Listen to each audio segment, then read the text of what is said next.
Brigitte Lahaie, Sud Radio, c'est l'instant Sexy News. Eh bien, Alain Héril, je vous propose qu'on retrouve notre Sexy News. Flore Chéry, journaliste à Union.fr et également participante au site mysweetfantasy.com. Vous voulez revenir, je crois, sur le SIDAction, Flore ? Oui, tout à fait. Mercredi dernier, le 1er décembre, c'était la journée internationale de lutte contre le sida. Une lutte qui aurait pris un peu de plomb dans l'aile du fait de la crise sanitaire.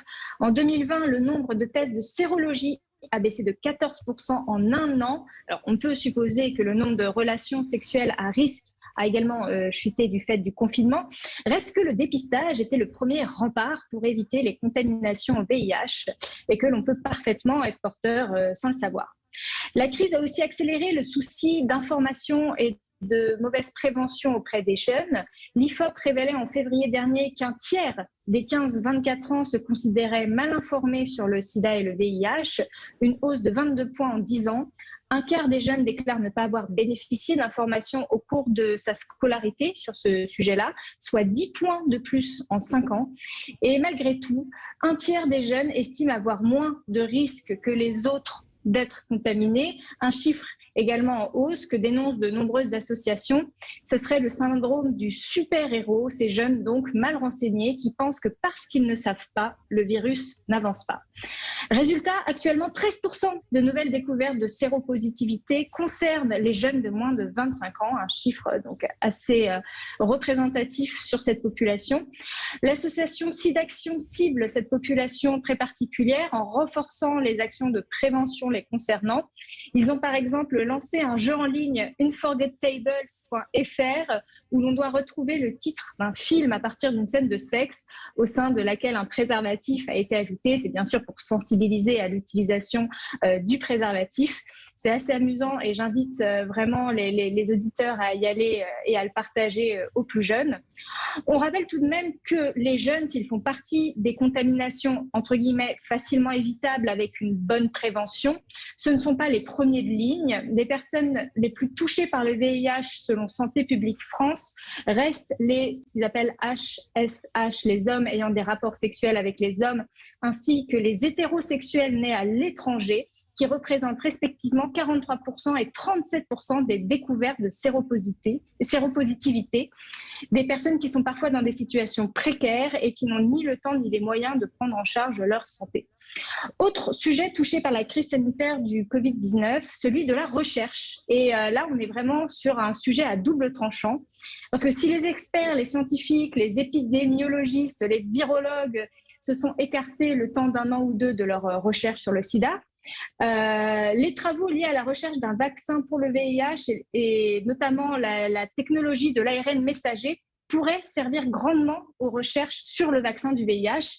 Et puis tous les investissements et les vocations qu'ont permis la crise sanitaire pourront servir également à creuser le sillon pour éradiquer plus efficacement le virus du VIH.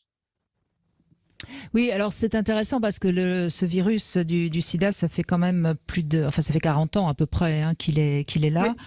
Et on voit bien à quel point c'est compliqué de se débarrasser d'un virus. Je crois que ça, c'est juste la petite chose importante qu'il faut entendre parce que la meilleure manière de vivre avec, c'est de se préserver et jusqu'à nouvel ordre, le préservatif est très efficace contre le virus du sida. Donc je trouve assez grave que tant de jeunes ne soient pas suffisamment informés parce que c'est quand même pas très compliqué d'informer les jeunes qu'il vaut mieux mettre un préservatif lorsqu'on rencontre quelqu'un et puis après on fait son test et on peut l'enlever. Non, Alain Héril, ça me paraît fou qu'on ait un petit peu laissé de côté ça, même si on ne meurt plus du sida comme on en mourait il y a 40 ans, mais enfin ça reste quand même quelque chose de très gênant quand on est séropositif. Oui, bien sûr. Et ce que je trouve assez étonnant, c'est ce que disait Flore sur toutes ces jeunes personnes qui, parce qu'elles ne savent pas, sont préservées. C'est ça. Donc il y a une espèce de toute puissance là qui est assez ahurissante, alors que voilà, mettre un préservatif, c'est quand même quelque chose de simple. Il faut le répéter. Ça ne modifie en rien les sensations. Voilà, parce que moi souvent j'entends ça. Oui, le préservatif, on va moins sentir, ça va être moins agréable. Non, pas du tout. En dehors de préserver contre le VIH, ça n'enlève absolument rien à la qualité des sensations qu'on va ressentir, et c'est important de le préciser. Mais Et je me surtout que permets quand on a d'ajouter Oui, pardon, allez-y, Flore. que le préservatif, c'est bien contre le VIH, c'est sûr, mais c'est aussi essentiel contre toutes les autres IST, Tout à fait. que ce soit les chlamydiés, l'HPV, les gonocoques. Ouais. Ça, c'est vraiment la meilleure façon de se protéger de l'IST. Et la syphilis, qui est quand même aussi en augmentation ces dernières années, et qui est quand même pas non plus quelque chose de tout à fait anodin. Et ce que je voulais juste dire, c'est que quand on a dès le début de sa sexualité l'habitude d'utiliser le préservatif, c'est quelque chose d'assez anodin. C'est plus compliqué quand on n'a pas eu l'habitude de l'utiliser. Donc c'est pour ça que c'est tellement important d'habituer nos jeunes qui arrivent sur le marché du sexe, si je puis dire, d'utiliser le préservatif. Donc voilà, il faudrait bon, mais c'est toujours la même histoire. Quand on est un peu trop focalisé sur autre chose, on oublie.